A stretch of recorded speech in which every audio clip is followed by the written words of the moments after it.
The second step is to identify the shapes of the chords that you are working with. So for the song you are picking, you are working on Don't Want to Know. The chords for the entire song is C, D,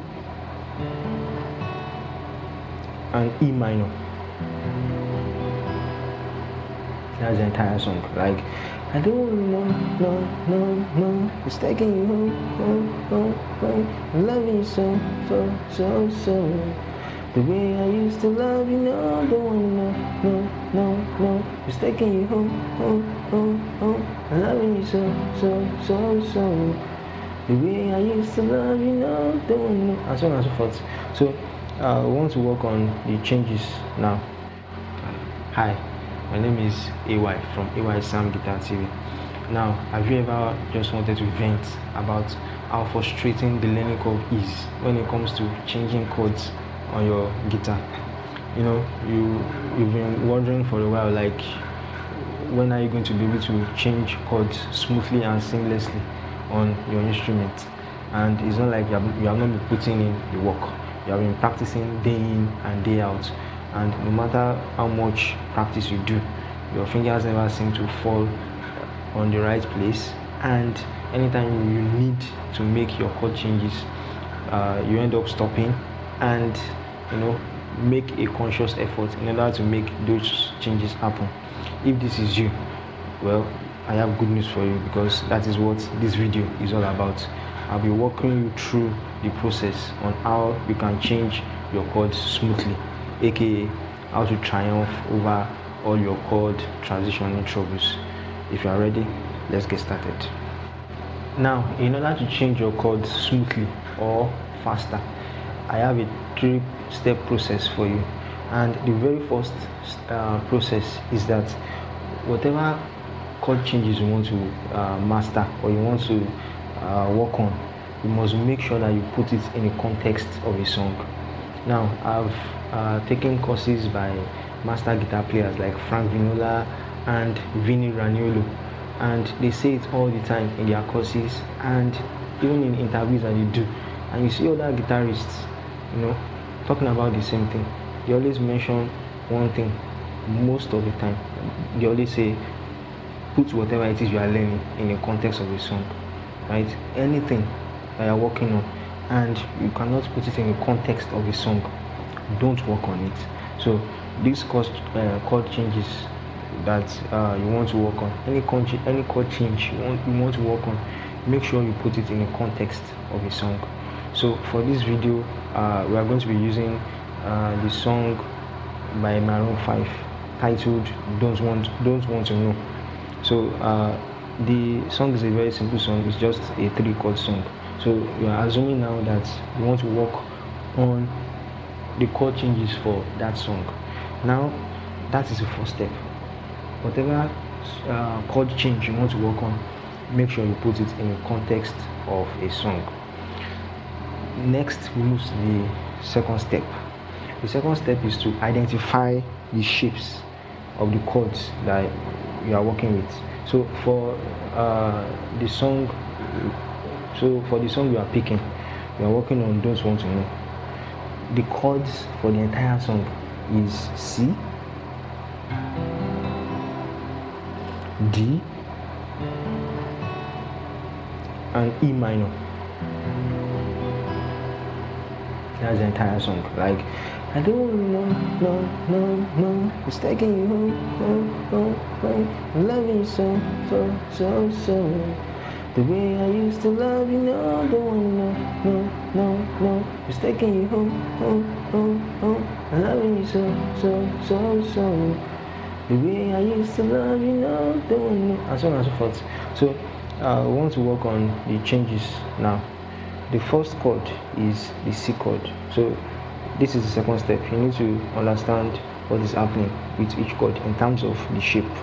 So this is the C chord right here, without playing anything.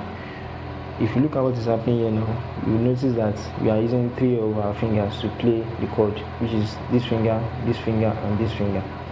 Now, this finger goes on this string on the 3rd fret, 5th string, 3rd fret. The next finger goes here, and then the last finger goes here. So we have our C chord. That is for that. We move to the next chord, which is your D chord. This is how you play your D chord. Now if you look at what is happening, we have this finger right here, we have this finger right here, we also have this finger right here. That is your D chord. Then lastly, we have our E minor chord, which is played this way. I'm playing mine like this. Some people like playing their own like this, but I'm playing mine like this. So what is happening is this finger goes on this string, 2nd fret, this finger goes on this string, 2nd fret, and then we have our E minor chord. Now the 3rd step is to now change between those chords. Now if you break down the changes, you notice that we have 3 different sets. The change between the C and D, that's the first part. The change between the D and the E minor, that's the second part. Then the change between the E minor and the C, because when you get to the E minor, you have to go back to your C. So those are the 3 segments that I'm going to be working on. So, and the first thing is, take your first chord and then slowly change to the next chord. It is very, very important that you do this slowly. If you try to, one of the reasons why it looks like your hands or your fingers don't seem to go to the right place is because you are trying to do it very fast. If you do slowly, then you are most likely going to get it right. So look at your C chord now. This is your C chord. We want to move now to our D chord. Now notice where the fingers that needs to move in order to form the next chord. So if you look at what is happening here, gradually look at what is happening. Look at what is happening. So what is happening is this finger is moving from here to here. This finger is moving from here to here.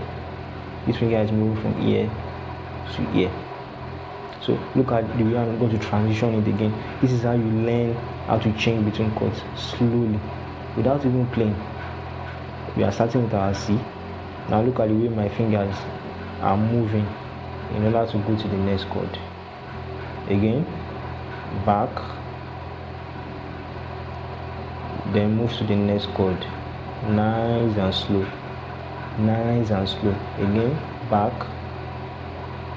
move to the next chord. Nice and slow. Nice and slow. That is the first set. Now we move to the next set, which is the D to the A minor. Now look at the D chord right here. This is our D chord. Moving to the A minor, these are the 2 fingers that need to move, this and this. So look at the way they move from the D straight to the E minor. Again, from the D straight to the E minor. Again, from the D straight to the E minor. Right? So that is the second set of changes that you need to work on. And the last one is from the E minor down to your C. Now look at what is happening here. We have our E minor right here. Now this finger needs to go here, this needs to come down, while this needs to come in. So look at it now. Gradually this is going like this, and then you have your C chord. Again, from your E minor, look at the way it's moving slowly down to your C chord. Again, your E minor, you have this like this. Again, from your E minor, you go straight to your C. Now that is how you change between the chords that you want to work on. This is the same process that you use whether you are doing bar chords, complicated bar chords, easy bar chords, chords all over the neck, and some other crazy chords. It's the same process, right? You look at the shape of the chord, you understand what is going on, you know where your fingers are supposed to be, then what fingers need to move or stay at where they are in order to transition to the next chord. It is very, very important. So that is how you change effectively or smoothly between chords. And then you start to do it slowly, and then you start to just strum it, like just once. Move down to your D, move down to your E minor, back to your C, back to your D, back to your E minor, and then eventually you are able to play the entire song. So what I want you to do is try out these changes, right? The C to the D, from the D to the E minor, from the E minor back to the C, and then once you master these changes, you are able to play Don't Want to Know by Maroon 5.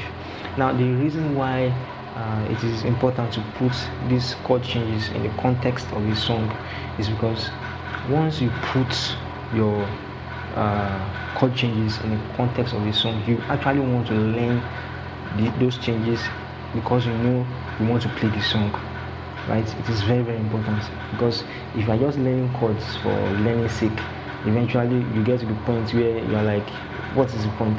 Like, right? What is the point? And the point is to be able to play songs. So if you are learning any chord that you are not using to play a song you love, then it doesn't matter. So that is a very, very important secret to take note of, and I want you to apply it. So get these changes under your belt, and then once you get them under your belt, you are able to play Maroon 5's Don't Want to Know. So that is it. If you found this video useful and you like it, I want you to subscribe to this channel and click the notification bell so that you get notified whenever a new video is posted. Thank you so much for watching, and I will see you in the next episode. Take care.